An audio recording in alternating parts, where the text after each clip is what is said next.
Here's a little video on reference angles, which are going to help us find trig values of really any angles, positive, negative. So far, we only have done angles when they're in right triangles, and that limits us to really 30, 60, and 45-degree angles. So feel free to take some notes on here. You guys will have some questions later. And remember, you could pause me, speed me up, whatever you need me to do. Okay, so a reference angle, they're going to give you an angle in the coordinate plane like we talked about previously for angles. And the reference angle is going to be the angle formed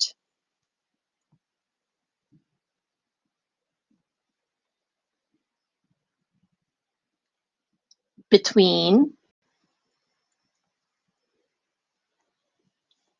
our angle, and we call it the terminal side. So in this picture, remember, this is where our angle starts. We call it the initial side. And this is where our angle ends. We call it the terminal side. So it's the angle between the terminal side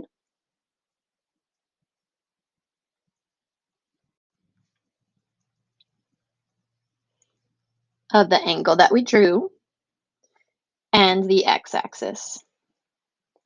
So really important that we are finding the angle between the terminal side and the x-axis, not the y-axis. That's a common mistake. And if we want to label our reference angles, we call them theta prime. It's like a little apostrophe there. My screen keeps sliding here. So we'll label our reference angle theta prime. So when we're finding these reference angle, a good thing to draw or just to think about is if we had an angle that went all the way from the initial side from 0 to the x-axis, that would have been a full 180 degrees. So if our angle stops in quadrant 2, like this 120-degree angle did, then to find the reference angle, you need to think about how many degrees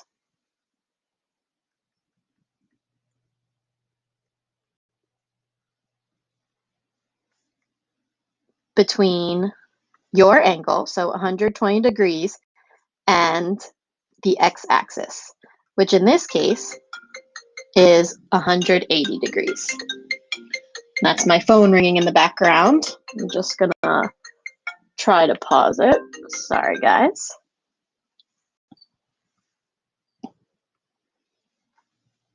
All right, so for this one, we have to think how many degrees between 120 and 180, and the answer for that one would be 60 degrees. And one way you could find it is do 180 minus 120. Now, the tricky part about reference angles is there is no formula per se, but they are always positive angles. So if you ever end up with something negative, like for example, if you had done 120 minus 180 and got negative 60, that's okay. We're always just going to take the absolute value because they're always positive. So we also talked about radians when we started this chapter in angles. And the important thing to remember is if you go halfway around the circle, that would be pi radians. So you don't have to change these to degrees. We're going to take 8 pi over 7, which they show here is in quadrant 3. And to figure out how many degrees, or radians in this case, are between our angle and the x-axis right there, I just drew in that green arrow, we're going to subtract pi from that.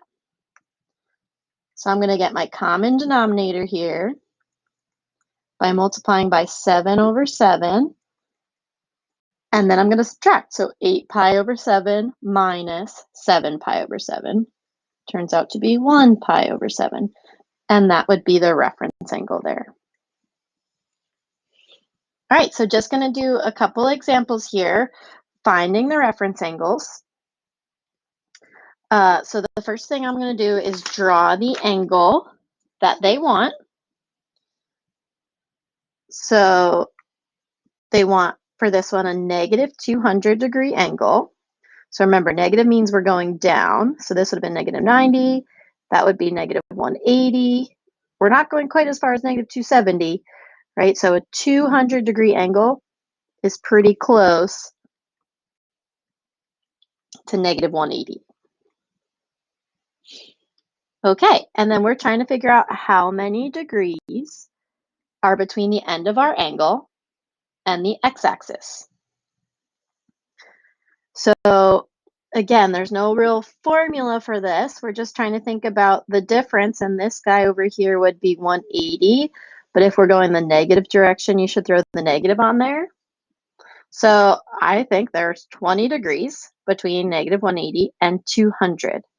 But again, you could always subtract the x-axis from your angle. So negative 200 degrees minus, it would be negative 180. That ends up being negative 20, but we always keep it positive.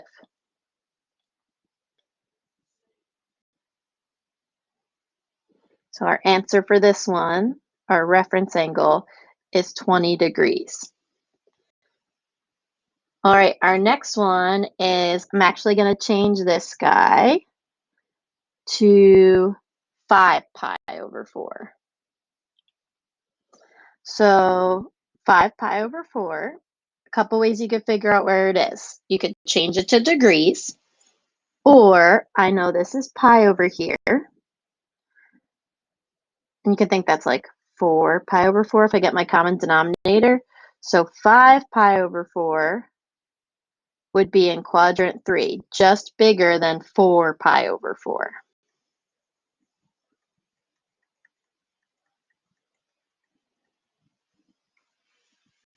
So we want to think about how many radians for this one are between 5 pi over 4 and the x-axis, which is 4 pi over 4. So we're going to subtract, and that gives us pi over 4.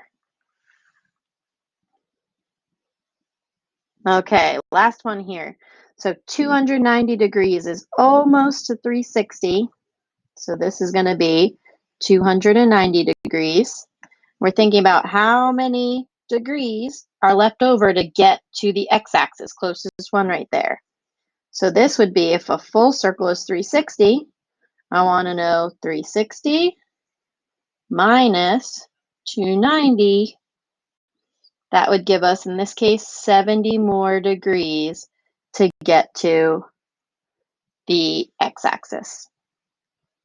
So again, there isn't a formula for finding these. You really have to I like to draw it out, think about the quadrant, and try that out here.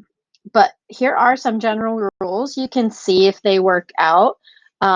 Again, sometimes it's hard if you're given positive or negative angles, and it depends on what quadrant you're in. So if you're in quadrant 2, you could take 180 degrees and subtract the absolute value of your angle. So for this one, that would have looked like 180 degrees minus absolute value of negative 200, which is 180 minus 200, which is negative 20. And again, we always take the positive of that. In radians, this is theta minus your angle. So you can always try these out if you're having some trouble. In reference 3, luckily, it's the same thing. And sorry, quadrant 3, still 180 minus the absolute value of your angle, or pi. If you're in quadrant 4, then you're trying to go to 360. So 360 minus the absolute value of your angle, or that would be 2 pi. All right, so let us know if you need any help, and hopefully that's a nice little intro on reference angles for you.